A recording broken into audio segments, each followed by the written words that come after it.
Habari ndugu mtazamaji na mpenzi wa kipindi cha Zemshauri. Nimekuja tena kuzungumza na mzazi kuhusu wajibu wa mzazi katika elimu.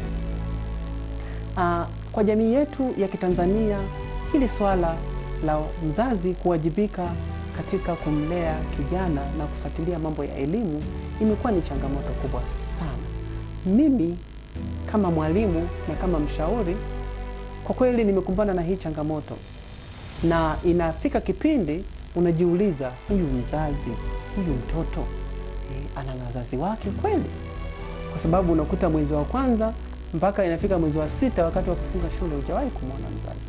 Sasa nikaona kuna umuhimu wa kuzungumzia wajibu wa mzazi katika elimu. Mzazi kama mzazi lazima umlee mtoto wako na uweze kutambua uwezo wake na nini amekibeba. Wajibu wako kama mzazi ni kuweza kukipa kipaumbele na kumsaidia kwa kila kitu ambacho amekiweza aweze kukifanya katika umri alionao. Wazazi wengi wamekuwa wakiwachanganya vijana, hasa wanapowaambia vijana waishi kile kitu ambacho wao walitamani kukiishi na pengine lishindikana. Kama mzazi, sio tu kumfanya kijana aishi ndoto zako, bali umfanye kijana ajitegemee na aishi ndoto zake yeye. Kumbuka, yeye naye ni binadamu, yeye naye ameumbwa na vipaji tofauti na wewe. Kwa hivyo wazazi tujitahidi kuwasaidia watoto kutambua vipaji vyao na tusaidie kuinua vile vipaji vilivyomo ndani yao, na sio kuwalazimisha waishi ndoto zetu. Kuna changamoto kubwa. Wazazi wengi wanawaambia watoto wawe madaktari, wawe mainjinia, lakini ukifuatilia zaidi, mtoto ana kipaji kingine kabisa. Leo sitagusia zaidi huko, lakini nataka niseme wajibu wako kama mzazi ni nini. Nitaanza kwa mfano. Wazazi wengi wanajisifia na wanatamba mtaani kwamba mimi ninafanya vizuri, namtendea haki mwanangu, nimemtafutia shule nzuri na nimempeleka kwa walimu wazuri.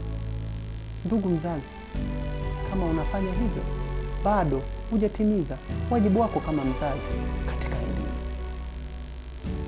Swala si kwamba umempeleka mtoto katika shule nzuri then unaishia hapo.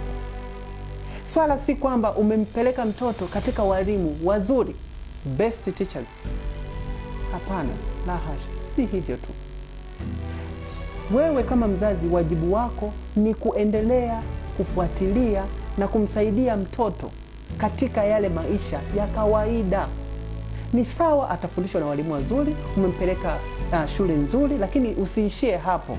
Je, unamleaje kijana wako ili aweze kufiti katika dunia ya sasa, katika jamii hii? Ndio ile unakuta mtoto ameletwa shuleni, hajui kufua, hajui kuosha nguo zake. Ni kufua. Sasa unajiuliza, huyu mtoto alikuwa analelewa au ni nini? Kwa hiyo wazazi wanajua wenyewe ni kumpeleka tu mtoto shule. Lakini je, shule inaanzia nyumbani? Kijana wako anawaheshimu watu wengine? Kijana wako anafanya yanayopasa? Umemwelekeza nini? Anajua kufua nguo zake? Anajua kufanya usafi nyumbani? Anajua kupika? Hizi elimu ni ya msingi sana. Ndio maana siku hizi utakuta watoto wengi wanaishia kuwa na vyeti vizuri, na pengine hata sio watoto, unakuta mtu ameweza degree, ana certificate nzuri yenye A, lakini ukimpeleka katika jamii anashindwa kuishi na hana mafanikio yoyote. Ni kwa sababu wazazi yawezekana hawakutimiza wajibu wao. Labda niseme tu, wazazi sasa hivi wana mambo mengi sana tofauti na zamani. Unakuta mtoto anaishi na hustle asubuhi mpaka jioni.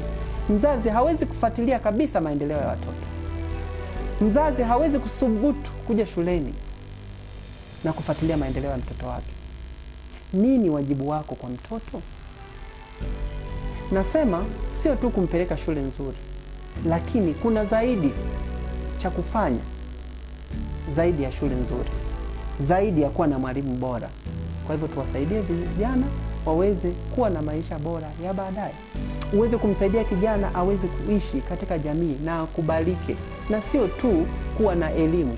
Mfanye kijana ajitegemee, mfanye kijana asimame kama kiongozi. Maana ya elimu sio tu kupata ile elimu ya darasani. Maana ya elimu ni uwezo wa kijana kutatua changamoto. Aje katika dunia, katika maisha ya kawaida, akutane na changamoto na aweze kuzitatua. Hiyo ndio elimu tunayoizungumzia. Elimu sio tu kukaa darasani. Elimu sio kujua kusoma na kuandika. Elimu sio tu kuwa daktari. Elimu ni pale ambapo unakutana na changamoto na unaweza kuzitatua. Nani wa kumjengea uwezo huyu kijana? Lazima tumfanye kijana ajitegemee na sio tegemezi. Kumbuka, wewe sio Mungu. Leo kesho haupo. Je, kijana anaweza kuishi peke yake na kujitegemea? Akiweza kuishi na kujitegemea, hiyo ndio elimu. Akiwa na uwezo wa control stress zake na kuzimudu, hiyo ndio elimu. Akiwa na uwezo wa kufanya mambo yale ambayo anataka ayafanye, hiyo ndio elimu. Lakini elimu isiishie tu kwenye kumpeleka shule nzuri. Nimempeleka shule nzuri. Yaani ni kweli uko sahihi na ni vizuri. Lakini je, yale mambo mengine yanayomzunguka, unamsaidiaje kijana? Unamsaidiaje kijana? Unampatiaje mbinu za kuweza kutatua matatizo mbalimbali? Wazazi bado tuna kazi ya kufanya. Na hili ni tatizo kubwa sana katika Tanzania yetu na pengine Afrika kwa ujumla. Wazazi wanasahau wajibu wao kama wazazi katika elimu. Ukimpeleka mtoto shule, unasahau kila kitu. Unaona kama umemaliza kila kitu. Ni kazi ya mwalimu. Mwalimu naye kazi yake ni kufundisha, lakini pia na kulea. Lakini kama tukisaidiana, mzazi na mwalimu, then tutafanya vitu vizuri na tutamtengeneza kijana ambaye ataweza kufiti katika jamii. Kwa leo naomba niishie hapa. Tutaendelea tena kipindi kingine. Niite Mshauri. Karibu sana. Kama una maswali, unaweza kuniuliza, lakini usisahau kusubscribe katika YouTube channel yangu.